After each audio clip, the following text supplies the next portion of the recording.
El Ministerio Internacional Nueva Vida en Cristo presenta Momentos de Reflexión, un mensaje para su vida diaria, con el pastor Misael Ocampo Rivera.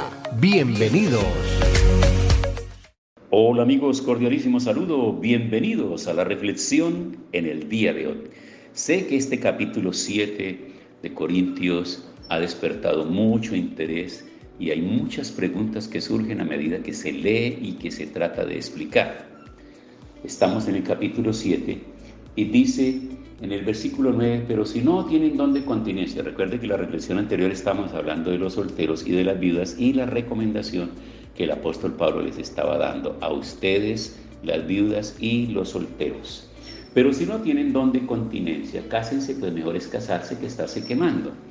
Dentro de los dones que son repartidos a todas las personas, aquellos que aman al Señor y que lo siguen y que empiezan a prepararse para servirle en el ministerio, hay un don muy particular, muy exclusivo, muy único, que se llama don de continencia. Y ese don de continencia hace que quien lo tenga, sea un hombre o sea una mujer, no tenga ningún interés por el otro sexo, no tenga ningún interés por las personas del mismo sexo, es decir, no tenga ningún interés en utilizar sus genitales para tener relaciones sexuales y no tiene ningún interés en fantasía, ni en pornografía, ni absolutamente en nada. Vamos a recordar que en el Antiguo Testamento hay unos hechos que se relatan ahí, cuando los judíos fueron invadidos y llevados cautivos a Babilonia. Se presume que Daniel y sus compañeros, al llegar al palacio, sufrieron la operación de la extirpación o extracción de los testículos, porque pertenecían ahora a un grupo que iba a estar en el palacio y estaban cuidados por eunucos.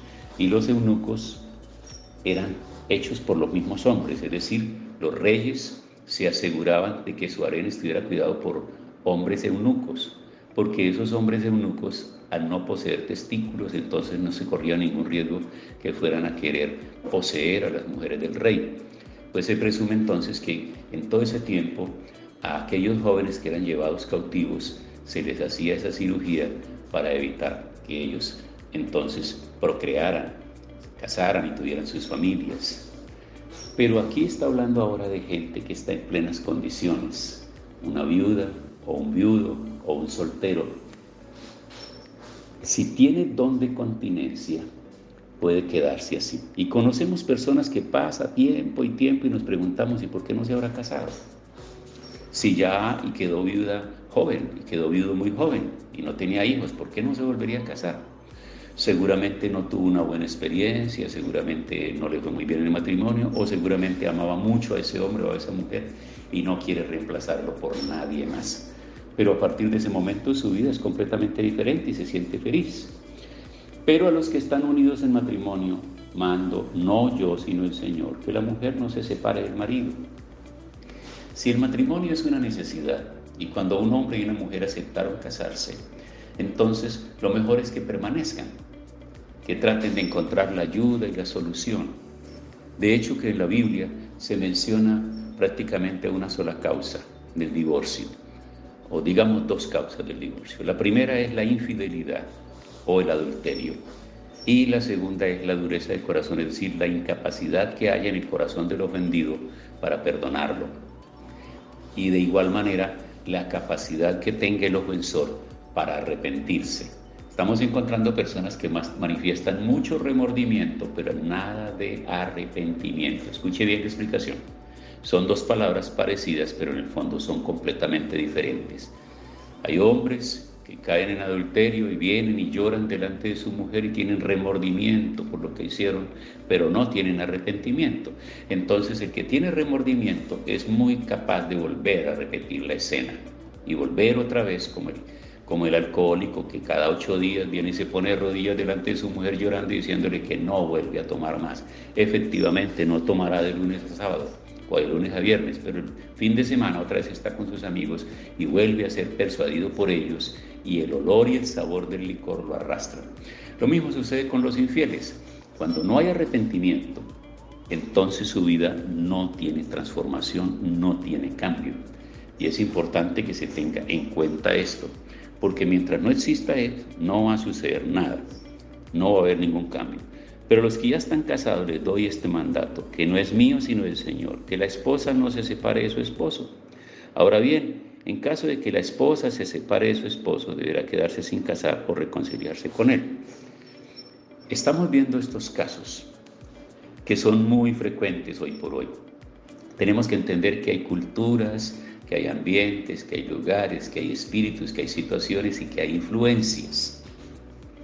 Debemos entender perfectamente todo esto.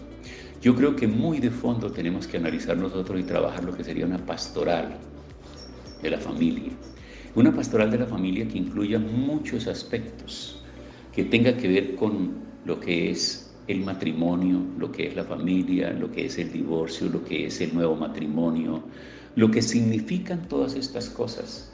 Porque estas posturas bíblicas y teológicas tienen divididas a muchas congregaciones y muchos concilios y tienen a personas en condiciones muy difíciles. Y hoy por hoy le resulta casi imposible a las personas quedarse solas cuando por A, B o C circunstancias han quedado y su matrimonio se ha dañado y se han divorciado, han tenido que divorciarse por cualquiera de las dos causas, por infidelidad y por dureza de corazón. No ha tenido corazón para perdonarlo.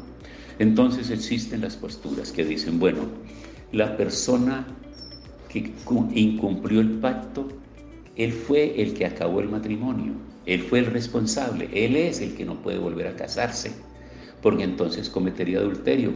Pero la persona inocente sí puede casarse, dicen. Recuerden que estoy dándoles posturas de la forma como la están viendo las diferentes escuelas. Entonces, si el adúltero fue el hombre y ahora hay un divorcio, entonces el hombre no debería y no podría volver a casarse. Pero ella sí, porque ella fue inocente. Ella quedaría libre y podría casarse.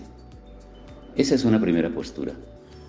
Una segunda postura o posición dice que no deben, ninguno de los dos debe casarse, que se tienen que quedar solos, cada uno por su lado, porque si intentan formar un hogar con otra persona, entonces estarían cometiendo adulterio.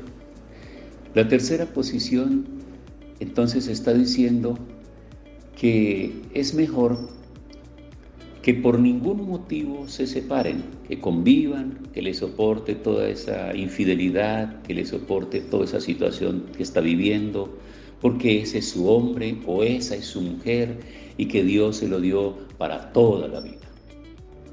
Y la cuarta posición dice lo mejor y lo más sabio, lo que el apóstol dice aquí en el capítulo 7 de 1 Corintios, verso 39, que las casadas están ligadas por la ley mientras su marido vive, pero si su marido muriere, libre es para casarse con quien quiera, con tal que sea en el Señor.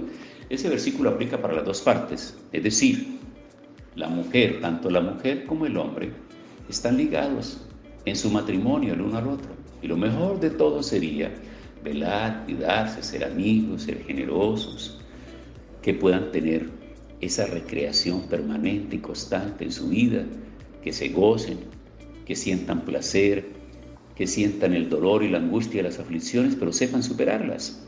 Pero que la fidelidad sea como la bandera que tienen los dos. Los dos tienen esa bandera. Y así podrían ir hasta el final del camino y terminar sus días exitosamente. Muchos ejemplos conocemos nosotros a lo largo de la historia, hay muchos casos. Los encontramos en la Biblia misma, los encontramos en la historia. En muchos lugares estamos viendo todo esto.